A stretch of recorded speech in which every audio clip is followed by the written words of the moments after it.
కొంతమందికి నచ్చకపోవచ్చు, వాళ్ళకి వాళ్ళు ఏమంటారు ఏంది జీర్ణించుకోకపోవచ్చు. కరెక్టే.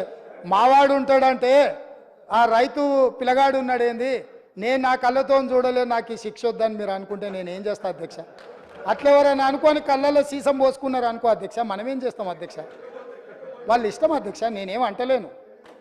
కాబట్టి ఇవాళ నేను అడిగేది ఒకటే అధ్యక్ష, మీ మీ మీ మీ భవన్లు ఇంకా చాలా ఉన్నాయి అధ్యక్ష, ఎందుకు ఇక ఫీల్ అవుతారు ఇప్పుడే ఎందుకు మళ్ళా. కానీ నేను ఒకటే మాట చెప్పదలుచుకున్నా అధ్యక్ష.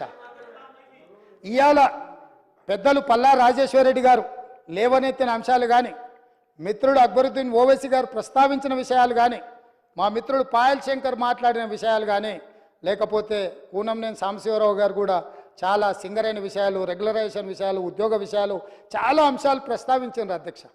వాళ్ళందరూ ఏవేవైతే అంశాలు ప్రస్తావించారో వాటన్నిటిని కూడా మా మంత్రివర్గం రాసుకున్నది, మా ప్రభుత్వం రాసుకున్నది. తప్పకుండా చట్ట పరిధిలో చేయాల్సిన అన్ని పనులను చేస్తాము. మేము మీ నుంచి సహకారం ఆశిస్తున్నాం. ప్రజలు కూడా కోరుకుంటున్నారు, మీరు ప్రజల మేలు కోసం పనిచేయండి. ఎన్నికలు వచ్చినప్పుడు మాత్రమే ఎన్నికల తర్వాత ఈ రాష్ట్రం సంక్షేమ రాజ్యంగా, అభివృద్ధి రాష్ట్రంగా ముందుకు నడిపించాలి, ప్రతిపక్షాలుగా మీ బాధ్యతను నెరవేర్చాలని ప్రజలు కోరుకుంటున్నారు.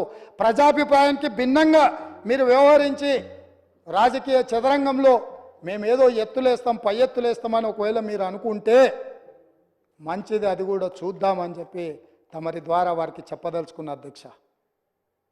కింది నుంచి వ్యవసాయ కుటుంబం నుంచి నల్లమల అడవుల నుంచి మెట్టు ఎక్కుతూ ఇక్కడికి వచ్చినాం అధ్యక్ష. ఈడున్న వాళ్ళు ఎవరు ఉత్తగా రాలే.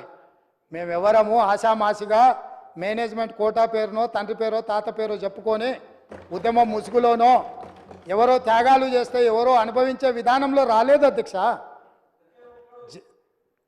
జిల్లా పరిషత్ మెంబర్గా, ఎమ్మెల్సీగా, ఎమ్మెల్యేగా, ఎంపీగా, ఈరోజు ముఖ్యమంత్రిగా ఈ దేశంలో ఉన్న అన్ని చట్టసభలలో పనిచేసిన అనుభవంతో ఇక్కడ వచ్చి కూర్చున్నాం అధ్యక్ష. ప్రజల యొక్క అభిప్రాయాన్ని 60 రోజులు మొత్తం తీయండి అధ్యక్ష. ఏ ఒక్క రోజైనా, ఏ ఒక్క గంట అయినా ప్రజలకు అందుబాటులో లేకుండా మా ప్రభుత్వం ఉన్నదా?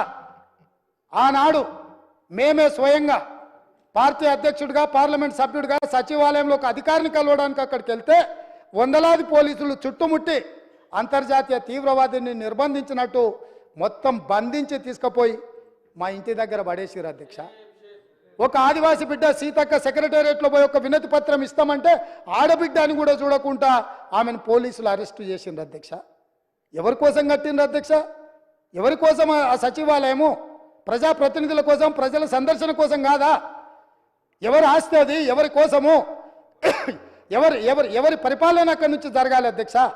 ప్రజలే రాని అని ప్రగతి భవన్లు, ప్రజలనే రాని అని సచివాలయాలు ఈ తెలంగాణ రాష్ట్రంలో ఎంతకాలం సాగుతాయని వాళ్ళు విర్రవీగుతున్నారు అధ్యక్ష.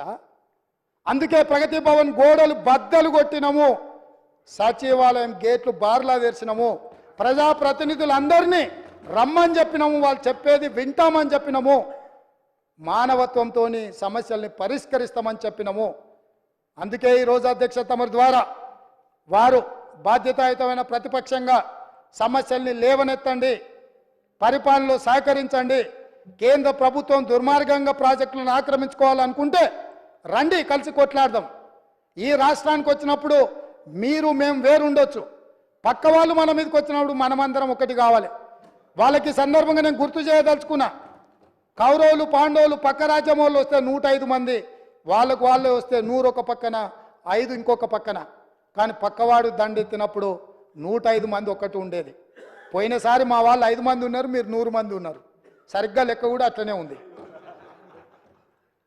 లెక్క అంతే ఉంది కదా అధ్యక్ష. బయటోడు వచ్చినప్పుడు కనీసము కొంచెం విఘ్నత ప్రదర్శించండి అని చెప్పి నేను చెప్తున్నా అధ్యక్ష. నేనేమి కాని కోరికలు కోరట్లేదు అధ్యక్ష. ప్రజలు ఒక తీర్పు ఇచ్చిండ్రు, ప్రజల తీర్పును గౌరవించండి. ప్రజాస్వామ్యాన్ని బ్రతికించడానికి పనిచేద్దాం మనము. మీకేం వయసు అయిపోలే కదా, ఉంది కదా, ఇంకా ముందల ఏమన్నా ఉండొచ్చు కదా, ఎందుకంత ఆత్రపడుతురు? ఆ ఒక్కని కోసం వీళ్ళందరినీ బలిచ్చేటట్టుర్రు